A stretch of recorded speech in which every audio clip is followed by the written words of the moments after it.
Hello friends, ओम श्री गणेशाय नमः। जय श्री कृष्णा। आप सभी का स्वागत है आपके अपने YouTube चैनल पर।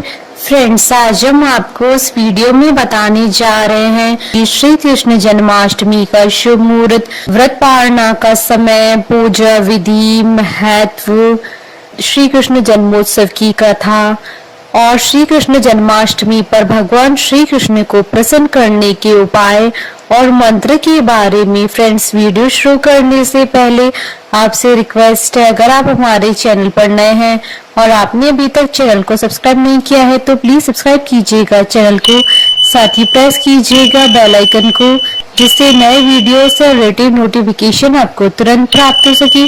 और वीडियो पसंद आने पर वीडियो को लाइक और शेयर जरूर कीजिएगा ताकि सभी भक्तों को इस वीडियो का लाभ प्राप्त हो सके।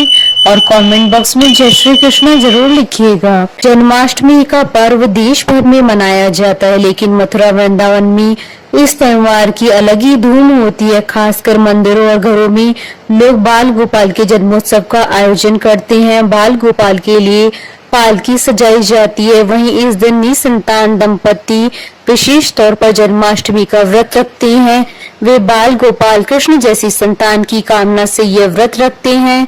धार्मिक मान्यताओं के अनुसार भगवान विष्णु जी ने धर्म की स्थापना के लिए श्री कृष्ण के रूप में जन्म लिया था। इस दिन व्रत धारण कर श्री कृष्ण का स्मरण करना अत्यंत फलदायी होता है। शास्त्रों में जन्माष्टमी के व्रत को व्रतराज कहा गया है। भविष्य पुराण में इस व्रत के संदर्भ में उल्लेख है कि जिस घर में यह देवकी व्रत किया जाता है वहां अकाल मृत्यु, गर्भपात, वैधव्य, दुर्भाग्य तथा कलह नहीं होती है। जो एक बार भी इस व्रत को करता है वह संसार के सभी सुखों को भोग कर विष्णु लोक में निवास करता है।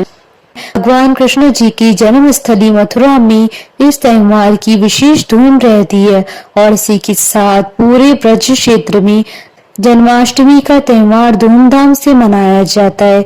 देश भर के सभी कृष्ण मंदिरों में जन्माष्टमी विशेष धूमधाम के साथ मनाई जाती है।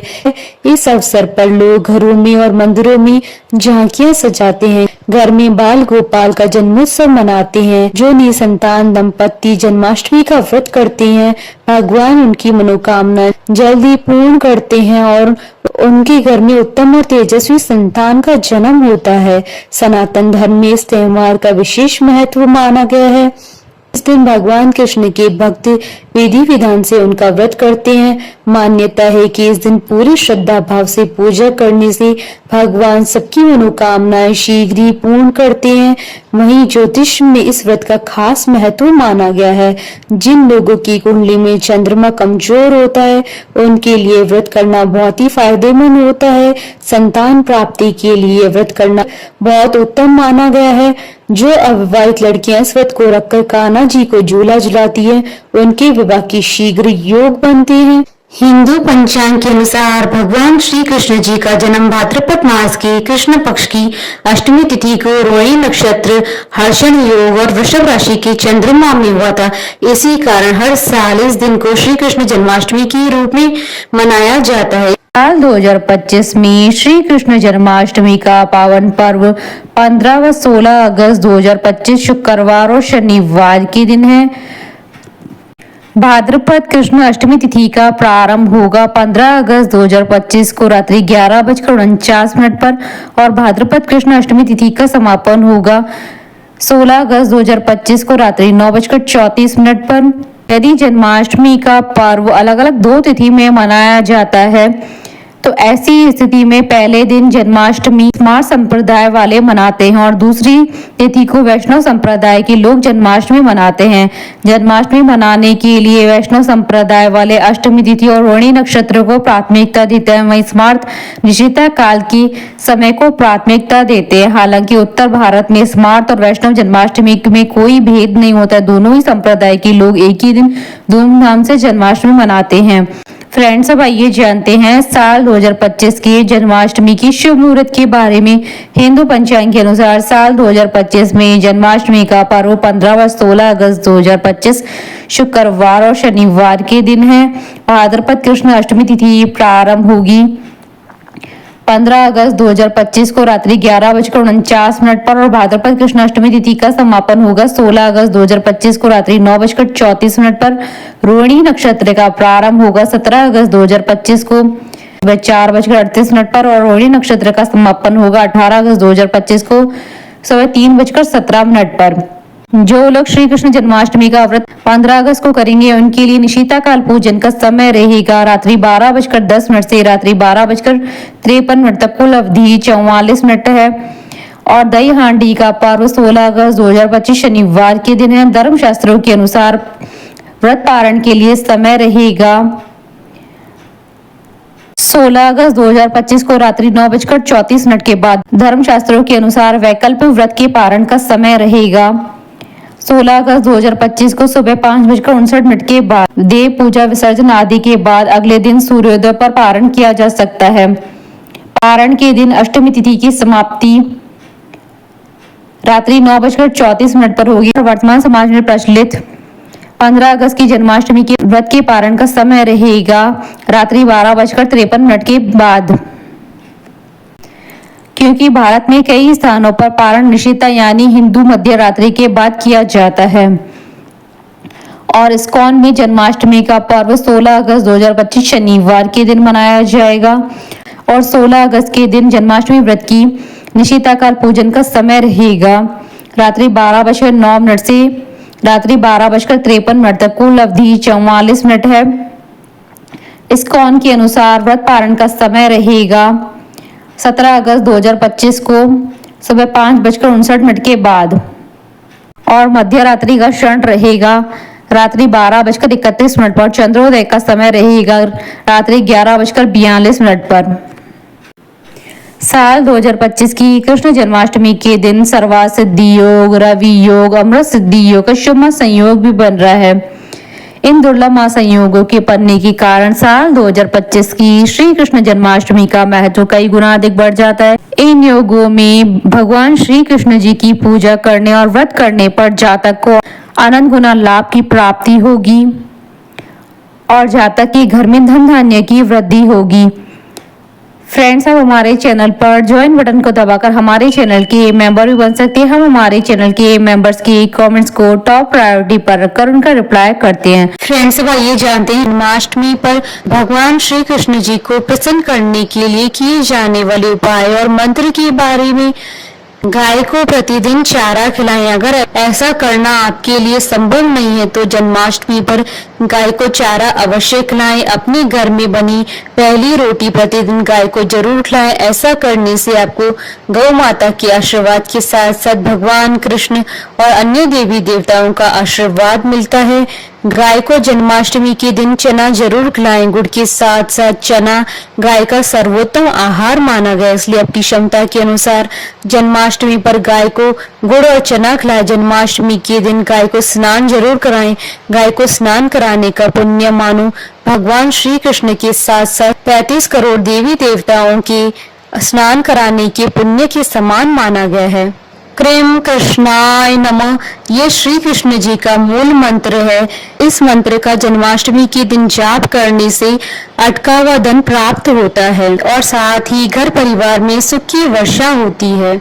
फ्रेंड्स, अब आइए जानते हैं श्री कृष्ण जन्माष्टमी की व्रत और पूजन विधि के बारे में।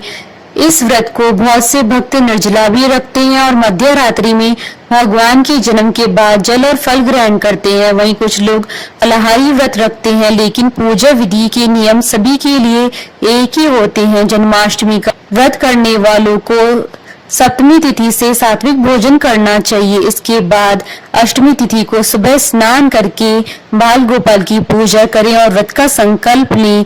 दोपहर के बाद जल में काले तिल मिलाकर स्नान करें और देवकी जी का प्रसूति ग्रह बनाएं। इस ग्रह में एक बिछौना बिछाकर कलश स्थापित करना चाहिए। फिर देवकी, वसुदेव, भगवान विष्णु, माता लक्ष्मी, यशोदा माता और नंद देव की पूजा करें और बाद में पट लगा लें।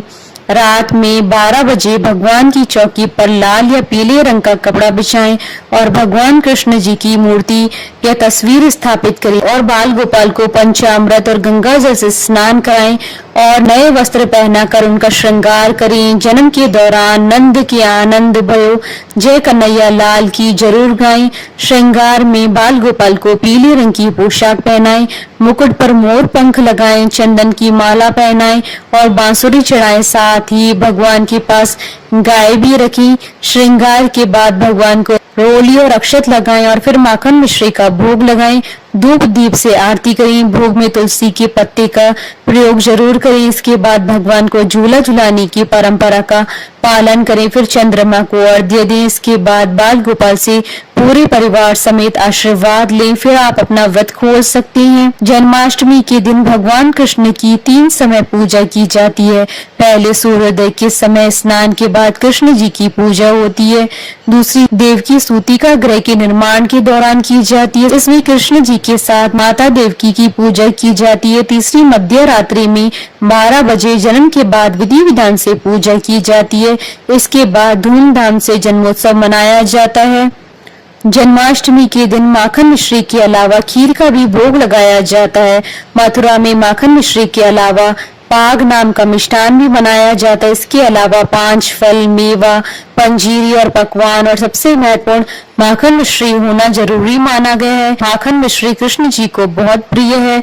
मान्यता है कि जब कान्हा का जन्म हुआ था तब नंदगांव की महिलाओं ने सपना देखा कि गोपाल उनसे माखन मिश्री मांग रहे हैं। तब अगले दिन महिलाएं नंद बाबा के घर माखन लेकर बधाई देने गई थी। फ्रेंड्स, अब आइए प्रारंभ करें श्री कृष्ण जन्मोत्सव की कथा। स्कंद पुराण के अनुसार द्वापर युग की बात है। उन दिनों मथुरा में उग्रसेन नाम के राजा हुए, लेकिन स्वभाव से वह सीधे साधे थे। यही वजह थी कि उनके पुत्र कंस ने ही उनका राज्य हड़प लिया और स्वयं मथुरा का राजा बन बैठा। कंस की एक बहन थी जिसका नाम था देवकी। कंस उससे बहुत स्नेह करता था। देवकी का विवाह वसुदेव के साथ तय हुआ। तो विवाह संपन्न होने के बाद कंस स्वयं ही रथ हाँकते हुए बहन को ससुराल छोड़ने के लिए रवाना हुआ। स्कंद पुराण के अनुसार जब वह बहन को छोड़ने के लिए जा रहे थे तभी एक आकाशवाणी हुई कि जिस बहन को वह इतने प्रेम से विदा करने स्वयं ही जा रहे हैं उसी बहन का 8वां पुत्र तेरा संहार करेगा। यह सुनते ही कंस क्रोधित हो गया और देवकी और वसुदेव को मारने के लिए जैसे ही आगे बढ़ा तभी वसुदेव ने कहा कि वह देवकी को कोई नुकसान न पहुंचाए। वह स्वयं ही देवकी की 8वीं संतान कंस को सौंप देगा। इसके बाद कंस ने वसुदेव और देवकी को मारने के बजाय कारागार में डाल दिया। कारागार में देवकी ने 7 संतानों को जन्म दिया और कंस ने सभी को एक एक करके मार दिया। इसके बाद जैसे ही देवकी फिर से गर्भवती हुई तभी कंस ने कारागार का पहरा और भी कड़ा कर दिया। तब भाद्रपद माह की कृष्ण पक्ष की अष्टमी को रोहिणी नक्षत्र में कन्हैया का जन्म हुआ। तभी श्री विष्णु ने वसुदेव को दर्शन देकर कहा कि वह स्वयं ही उनके पुत्र के रूप में जन्मे हैं। उन्होंने यह भी कहा कि वसुदेव जी उन्हें वृंदावन में अपने मित्र नंद बाबा के घर छोड़ आए और यशोदा जी के गर्भ से जिस कन्या का जन्म हुआ है उसे कारागार में ले आए। यशोदा जी के गर्भ से जन्मी कन्या कोई और नहीं बल्कि स्वयं माया थी। यह सब कुछ सुनने के बाद वसुदेव जी ने वैसा ही किया। वसुदेव जी ने जैसे ही कन्हैया को अपनी गोद में उठाया कारागार के ताले खुल गए। पहरेदार अपने आप ही नींद के आगोश में आ गए। फिर वसुदेव जी कन्हैया को टोकरी में रखकर वृंदावन की ओर चले। कहते हैं कि उस समय यमुना जी पूरे उफान पर थी। तब वसुदेव जी महाराज ने टोकरी को सिर पर रखा और यमुना जी को पार करके नंद बाबा के घर पहुंचे। वहां कन्हैया जी को यशोदा जी के साथ पास रखकर कन्या को लेकर मथुरा वापस लौट आए। स्कंद पुराण के अनुसार जब कंस को देवकी की 8वीं संतान के बारे में पता चला तो वह कारागार पहुंचा। वहां उसने देखा कि 8वीं संतान तो कन्या है। फिर भी वह उसे जमीन पर पटकने ही लगा कि वह माया रूपी कन्या आसमान में पहुंचकर बोली कि रे मूर्ख, मुझे मारने से कुछ नहीं होगा। तेरा काल तो पहले से ही वृंदावन पहुंच चुका है। वह जल्दी ही तेरा अंत करेगा। उसके बाद कंस ने वृंदावन में जन्मे नवजातों का पता लगाया। जब यशोदा जी के लल्ला का पता चला तो उसने मारने के लिए कई प्रयास किए, कई राक्षसों को भी भेजा, लेकिन कोई भी उस बालक का बाल भी बांका नहीं कर पाया। तो कंस को यह एहसास हो गया कि नंद बाबा का बालक ही वसुदेव देवकी की 8वीं संतान है। कृष्ण ने युवावस्था में कंस का अंत किया। इस तरह जो भी ये कथा पढ़ता है या सुनता है उसकी समस्त पापों का नाश हो जाता है। बोलिए भगवान श्री कृष्ण की जय। हमारे साथ इस वीडियो में अंत तक बने रहने के लिए आपका धन्यवाद। ओम श्री गणेशाय नमः। जय श्री कृष्ण।